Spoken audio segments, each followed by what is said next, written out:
അൽഹംദുലില്ലാ മലേഷ്യയിലെ പുത്രജയയിലാണുള്ളത്.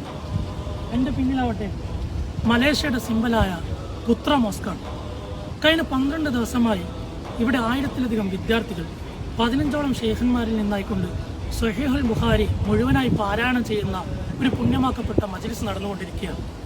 ഇതിന് നേതൃത്വം കൊടുക്കുന്നവട്ടെ മലേഷ്യൻ ഗവൺമെൻറ്റും മലേഷ്യൻ പ്രധാനമന്ത്രി ഡാത്തോ സേരി അൻവർ ഇബ്രാഹിമും കൂടിയാണ്. ഇന്ന് അതിൻ്റെ സുഗന്ധപൂരിതമായ അവസാനം കുറിക്കുന്ന ഒരു പരിപാടിയാണ്.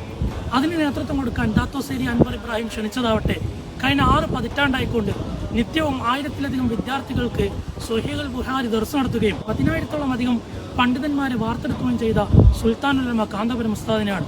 അവിടെ 5000-ലധികം ആളുകൾ ബുഖാരിയിൽ നിന്നുള്ള അവസാനത്തെ ഹദീസ് ബഹുമാനപ്പെട്ട ഉസ്താദിൽ നിന്ന് കേട്ടുകൊണ്ട് സനദ് സ്വീകരിക്കാൻ വേണ്ടി അവിടെ കാത്തു നിൽക്കുകയാണ്. ഇത് തികച്ചും ലോകത്തെമ്പാടുമുള്ള സുന്നികൾക്ക് അഭിമാനം നൽകുന്ന ഒരു നിമിഷമാണെന്ന് പ്രിയപ്പെട്ട കൂട്ടുകാരെ ഉണർത്തിക്കൊള്ളട്ടെ.